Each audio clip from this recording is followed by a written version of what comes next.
No son micromachismos cotidianos. Un texto que acaba de salir, autoras Claudia de la Garza y Heréndira Derbez. Y tengo a Heréndira conmigo hoy, aquí, una de las autoras. Muchísimas gracias por acompañarme. Gracias por invitarme, es un placer. Más como ex colaboradora de Bisbirige, ir al 11 es una maravilla. ¿Te sientes en casa? Pues sí, tengo mi Cuéntame. credencial de Bisbirige, pues yo crecí viendo el 11, entonces es algo muy nuevo. Pues sí, fíjate que la apuesta que hizo el 11 ya hace tiempo por 11 niños, pues ahora resulta que esos niños pues ya hacen cosas bien importantes y bien serias como tú. Ahora ven las consecuencias de sus actos. Bueno, oye, en este caso buenas. Pero déjame comenzar con una travesura en el título que no puede pasar desapercibida. Yo cuando lo leí dije, mira, micromachismos cotidianos. Claro. Claro, entonces inmediatamente imaginé cuáles son, ¿no? Y dije, bueno, pues algunos no son tan micro. Llegué a la casa y el libro no se llama así. No son micromachismos cotidianos. A ver, supongo que habrá habido algún debate sobre el título. El título es No son micro, de hecho tiene un punto, pero lo leemos de corridito y es un poco el truquito de la portada. Y nos importa decir que no son micro, porque micromachismos fue un término que en los 90 fue muy útil, porque empezó a nombrar cierto tipo de violencias entre las relaciones entre hombres y mujeres, y lo agradecemos, porque nombrar las violencias permite combatirlas. Pero al popularizarse tanto, lo que pasó fue que todo se empezó a llamar micromachismo. Y entonces, estas violencias, al parecer micro, este prefijo tan complejo, lo que hace es que de repente las invisibilicemos. Entonces, le llamamos al libro No son micro, por eso. Al origen, Michel Foucault hablaba de la microfísica del poder, que por eso hablaba de micro, ¿no? Machismos, pero tienes toda la razón. Sí, o sea, este es un término de Bonino que supongo que también se basó en Foucault, pero de repente creo que ahí debe de haber algo de Foucault por ahí perdido en el libro, sobre todo en cuanto a me regreso a los 90, para entender la génesis. ¿Cuáles fueron esos primeros micromachismos que se señalaron? ¿No? Luis Bonino es psicoterapeuta, entonces hablaba sobre todo en relaciones de pareja, como estas violencias que los hombres ejercían sobre sus parejas. Algo tan simple como no lavar los trastes, pero que tiene repercusiones tan grandes, por ejemplo, en temas de labores, ahora que les llamamos los labores de cuidado, que tienen aparte una importancia económica súper fuerte. Y ahora en las oficinas cualquier cosa le dicen micromachismo y realmente pues no ahora, micro. Aquí se metieron ustedes con una lista larga, ¿no? Muy común en las redes y luego en las relaciones entre varones y hasta en casa, ¿no? Eres una feminazi. Claro. A ver, arranco con ese ejemplo. Con el feminazi. ¿Por qué me tiene harta? Usar el feminazi como término no es micro, es un machismo? Sí, cotidiano. Es súper violento porque aparte es negar un periodo tan oscuro como el nazismo. O sea, es negar, por ejemplo, o sea, banalizarlo de esta forma es no hablar sobre cómo los campos de concentración no solamente sufrió el pueblo judío, también las disidencias sexuales, las personas con alguna discapacidad. Entonces, este término de feminazi lo que hace es banalizar no solamente el holocausto y todo el terror del nazismo, sino también ridiculizar a las mujeres que piden algo tan digno como una vida libre de violencias, cuando las mujeres pues no están haciendo campos de concentración y quemando personas. Voy a hacer la lista que sea de manera arbitraria. Okay. Una mujer que trabaja mucho, ¿no? Va ascendiendo inmediatamente por sus colegas, hombres y mujeres, es una trepadora. Claro. ¿Quién sabe con quién se acostó? Claro, y nadie dice es un trepador. Es muy raro escuchar eso. Esto es un poco conflictivo porque por un lado es una realidad que pareciera que las mujeres valemos en tanto nuestros cuerpos, por ejemplo, y nos lo están diciendo todo el tiempo, y eso es gravísimo. Y por el otro lado es una forma muy rápida de descalificar a una mujer que tiene cierto desarrollo profesional, cierto éxito. Es muy fácil decir eso y es muy violento porque es no valorar que es perfectamente capaz como una mujer de llegar a donde quiera. Entonces, es esto, ¿no? O sea, es una violencia que cruza otras violencias. Está en sus días. Está en sus días. Esa me parece tan absurda porque todas las personas pasamos procesos biológicos, hombres, mujeres, no importa nuestra edad. pero usar la menstruación para criticarnos es muy violento porque es recordarnos constantemente que algo que es parte de nuestro cuerpo es problemático cuando es algo perfectamente natural. A ver, déjame te explico. Explícame. Atrévete. Sí, Siempre tenemos la última palabra, lo decíamos hace rato en Dudantes. A ver, déjame te explico. Déjame te explico. Eso es muy común, por ejemplo, en los ambientes académicos. La voz de mando intelectual siempre es un hombre. Siempre son rectores, siempre son académicos fuertes. La voz intelectual de la casa es el padre, si es que existe el padre. Y esto es profundamente violento porque las mujeres crecemos pensando que no somos capaces. A mí un machismo cotidiano que me ha costado muchísimo trabajo quitarme desde que soy chiquita es darme cuenta que yo también soy capaz de hablar y soy también capaz de pensar. Porque claro, mis referentes siempre, la mayoría de ellos fueron hombres. O sea, iba a una librería y eran puros hombres, los grandes héroes nacionales, los grandes científicos. Y yo me acuerdo cuando de chiquita descubrí la figura de Marie Curie, me enamoré de ella. Y luego, tiempo después, aprendí mucho sobre género, por ejemplo. Ahora te voy a explicar otra cosa. A ver. Es que mi lado femenino, y entonces me refiero al sentimiento. Claro. Mi lado masculino, y entonces me refiero a la razón. Y lo usamos con una facilidad. Y eso creo que obedece mucho a la forma que hemos entendido que funciona el pensamiento como tal. Y tiene mucho, o sea, obedece a contextos históricos que han pensado que lo masculino es lo serio, lo racional, lo pensante, pero no solamente lo masculino, también el hombre occidental, que eso es bien fuerte. O sea, el hombre occidental que conquista, que tiende a ser blanco, bueno, que es blanco, que tiende a ser europeo, o en el caso de Latinoamérica es estadounidense, es el racional. Y todos los pueblos conquistados son los emocionales, los que tienen ritos, los que no hacen ciencia, los que no son inteligentes. Y eso lo opera muy parecido con la forma en la que entendemos que las mujeres, al ser, según esto, más emocionales, son menos capaces. Y esto es muy violento porque las repercusiones son hasta la fecha. Un ejemplo de ello es lo que tanto demandan las alumnas de la Facultad de Ingeniería, de decir, ya dejen de decirnos, aparte de acosarnos, de decirnos todo el tiempo que no somos capaces. Y que también va aunado con se acostó con el profesor, como subió de puesto por tal. Y es muy violento y tiene repercusiones enormes en nuestras vidas, profesionales y personales. Déjame irme a corte y seguimos hablando.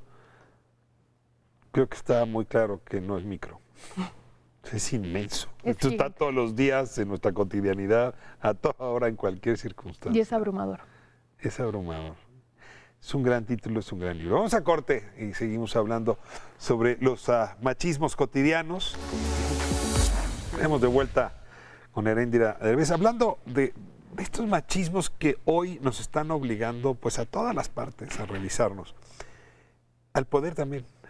Es decir, ahorita hablábamos, claro, desde el hogar, ¿no? Desde la relación en casa, pero pues yo mira el discurso político, el discurso público, digo, pues mira, ahí sigue, ¿no? O sea, tiene quizá una envoltura distinta, pero ahí está presente. ¿Cuáles son los que te parecen los más comunes? Uy, creo que estamos viviendo una situación política muy interesante porque es muy nueva, pero nos recuerda cosas viejas. Y entre esas cosas viejas tenemos mensajes contradictorios. Por un lado, hay un gabinete paritario, lo cual me parece muy importante, no solo por lo simbólico, sino porque puede cruzar cambios importantes que me parecen buenos. Pero por el otro lado, no sé, hacen la rifa que ya luego podríamos hablar de la rifa de lo del avión el día del paro.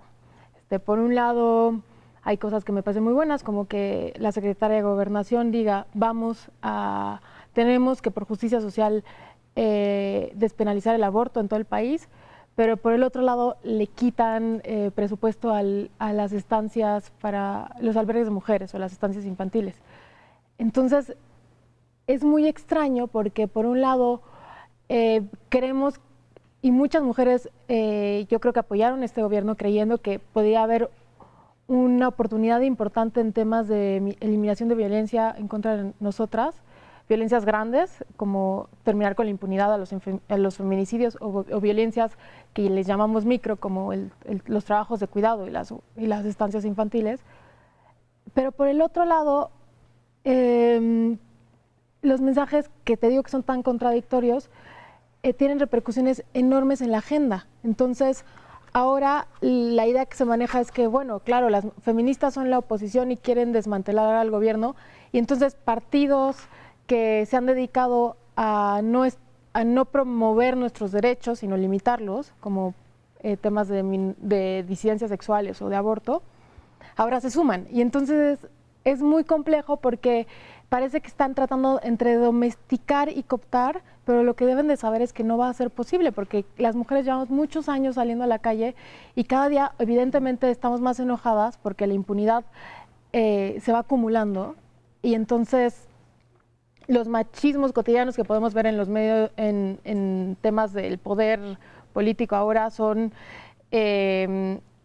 bueno, las reuniones donde hay puros hombres, por ejemplo, eso es muy evidente, y que lo hablamos en el libro, como los paneles de puros hombres. Lo podemos ver cuando personas hacen comentarios como si las cosas de mujeres son de mujeres, ya sabes, como bueno, déjalas, cuando realmente implican, las violencias que nos cruzan implican a toda la sociedad, porque la sociedad ejerce esas violencias. Y bueno, y de política pública creo que necesitaríamos muchos programas. Ahora, empezamos hablando de esto que ocurre en lo privado, ¿no? Pero está conectado con la violencia, el mandato de violencia masculina, Sí. que lleva al asesinato, a la descuartización, al feminicidio, ¿no? Pareciera que hay un continuo, pero siento que hasta ahora se está haciendo explícito que en efecto entre esa violencia que ocurre en una oficina y esa violencia que ocurre en una calle apagada de una colonia de Catepec, hay en realidad vasos comunicantes. Y algo está ocurriendo con el feminismo que está pudiendo explicarlo en esta ocasión. Bueno, yo creo que llevan un buen rato explicándolo. Quizás ahora hay más oyentes. O sea, hay más personas que estamos escuchando lo que muchas han dicho por generaciones antes de nosotras y de las cuales estamos muy agradecidas. Y también hay más interés de repente por los medios de comunicación, por las editoriales, de hablar de estos temas. Yo no estaría aquí si no existiera un interés, por ejemplo. Y entonces en ese interés nos damos cuenta que hay una comunicación, hay una relación entre las violencias más desapercibidas con las violencias más extremas. Porque al final de cuentas, lo que decimos mucho en el libro es que estos machismos cotidianos sostienen un sistema mucho más grande que termina en un crimen tan terrible como, por ejemplo, un feminicidio con tortura sexual, y que continúa la cadena, porque cuando, por ejemplo, toman fotografías filtradas del cadáver de una persona y humillan su muerte de esa forma y la normalizan y la revictimizan, sigue existiendo como este círculo de impunidad que está sumamente relacionado. O sea, por supuesto que un chiste de violación, que son muy comunes entre grupos de hombres, y por eso es muy importante que los mismos hombres sean disidentes de sus círculos y digan esto no está bien, un chiste de violación, claro que está conectado con normalizar la violación, con verla como algo no tan grave, y por supuesto que va a estar conectado con la tortura sexual, por lo tanto. Usaste la palabra disidencia, ¿no? Que es cambiar los sentidos de las cosas. Cuando la autoridad modifica el sentido de una calle, está haciendo disidencia. Okay. Y un movimiento como el que estamos viendo está buscando modificar los sentidos, y en ese sentido, desde luego, es modificarlos en todas las partes. Rita Segato, que ha tenido como mucha lucidez en la argumentación al respecto, decía, este mandato violento masculino necesitamos desmontarlo con los hombres. Sí. ¿Cómo interpretas tú esa frase, que es tan fuerte y que tiene además tantas formas de interpretación? Bueno, yo creo que Rita Segato nos ha dado muchas luces para hablar, por ejemplo, del feminicidio. O sea, creo que su trabajo sobre Juárez es muy evidente.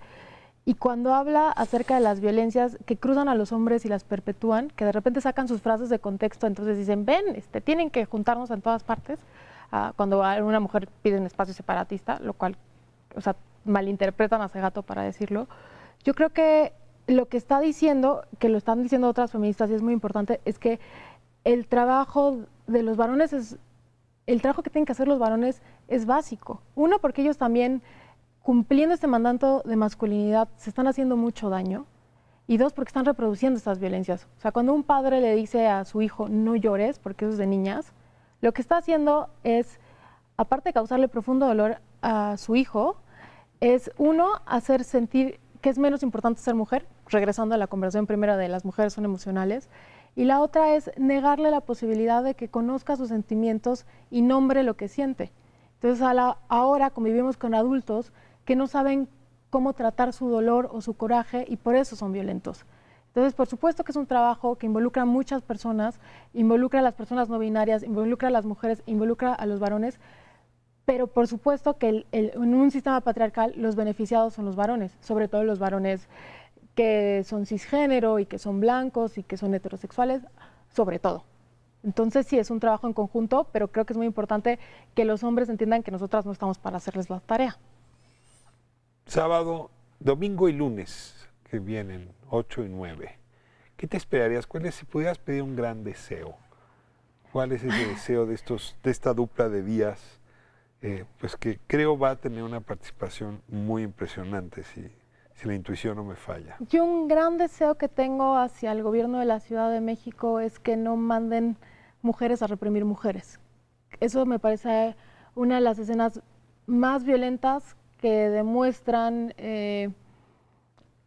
también las violencias de clase, por ejemplo, entre otras cosas. Eso es un deseo que yo tengo. Otro deseo que yo tengo es que no exista criminalización de la protesta, yo creo que seguramente va a haber una parte que tenga que vaya a ejercer algún acto violento.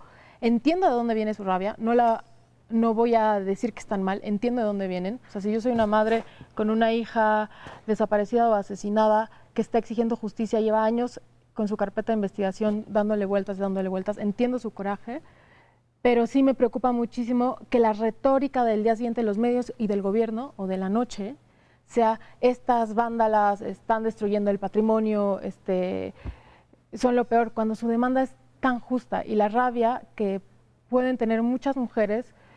Y yo no me incluyo porque yo considero que soy una mujer muy privilegiada, que aunque mi cuerpo ha cruzado violencias, nunca ha sido, por ejemplo, la de perder a mi hija por un feminicidio.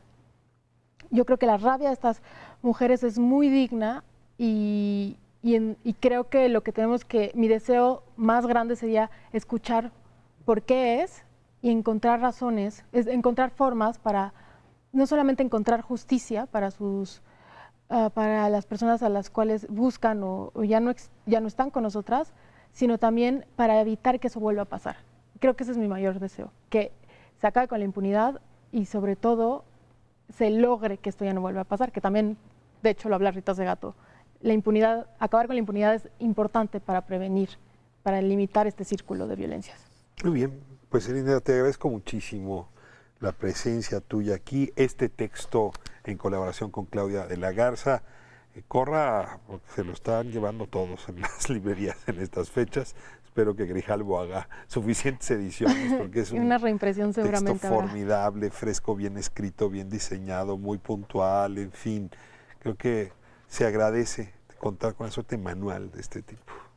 Pues muchas gracias por invitarme. Y si usted quiere un espejo así, sobre todo si es varón y quiere un espejo, abra cualquier página. Ahí está el espejo en cualquiera que usted la tope. El propio, el del primo, el del tío, el del papá, es increíble. Muchísimas gracias. Bueno, pues nos despedimos. Antes un poco de hip hop. Aquí la música siempre nos ayuda a cerrar. Y próximo miércoles aquí lo recibo en la calle.